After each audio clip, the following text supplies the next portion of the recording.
Hello everyone and welcome back to Kaze Gaming.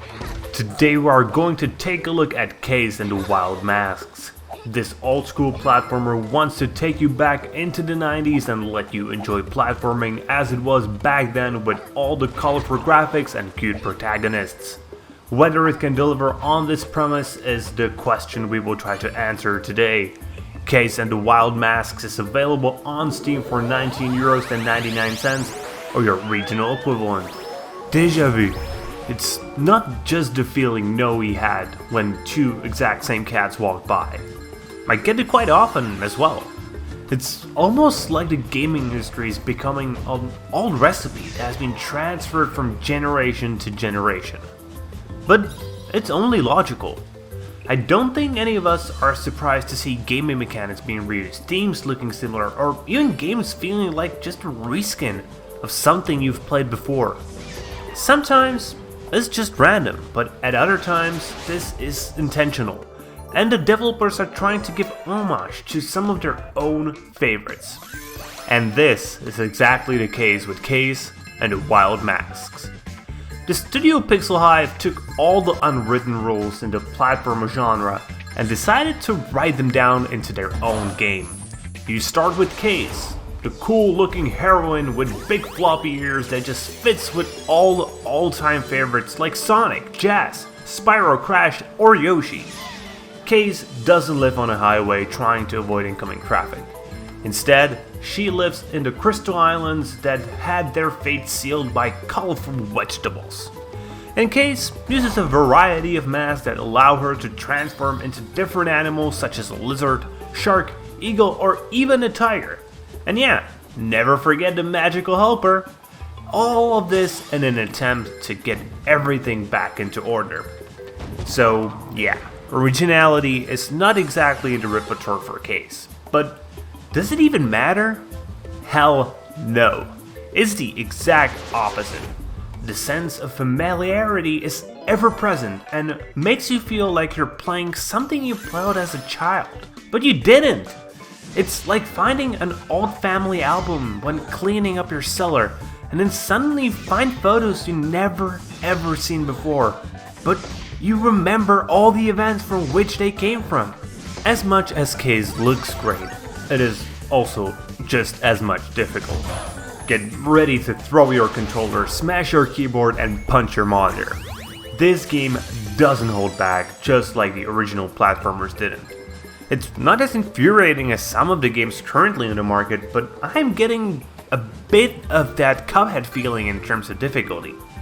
Most of this feeling comes from each level only having a single checkpoint and the 3 currencies you need to gather.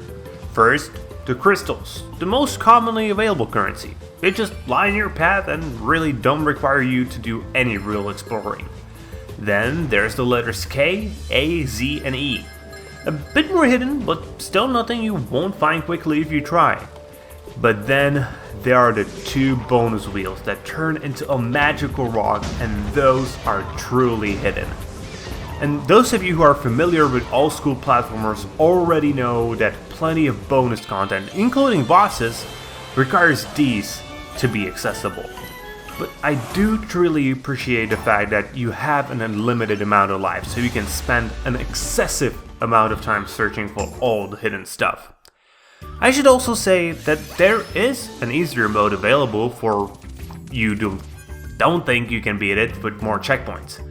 But this mode is only for those who have children, so you can play with them as well. Any true platformer fan should never choose it, as it will get rid of that feeling of achievement when you finally finish everything available in Kaze.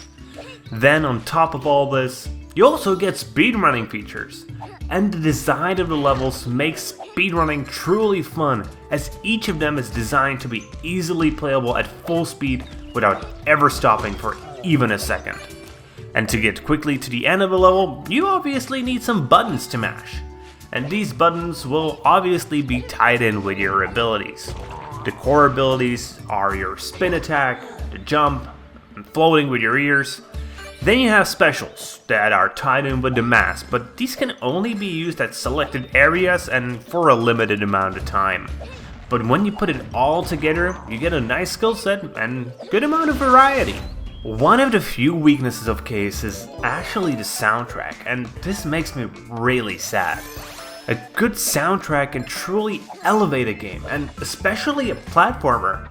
If it's tied in well, you can just get into that rhythm when you flow through the level, especially if you get into speedrunning.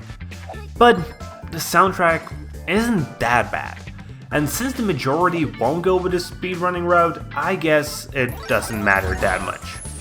The nice thing about Kaze is the fact that you actually want to come back to it. This is because of its fun gameplay, lovable, cute characters, and a good variety of themes. Again, the decision to stick without the classics, in this case the seasons of the year and natural elements, will make your nostalgia kick in faster than a football player falling after being touched. Yet, compared to games you played when you were young, Kaze shows it actually comes from modern times in one important feature: the controls. The controls are perfectly precise on the ground, and to add a bit of difficulty, this is added through the movement in the air and water being a bit harder. But one thing that truly disappointed me were the bosses. They were nicely disgusting and fit into the game, but their difficulty was just too low. They have a pitiful repertoire of attacks, and even a small child will soon know how to defeat them. So don't consider them to be a challenge, but more of a bigger regular enemy.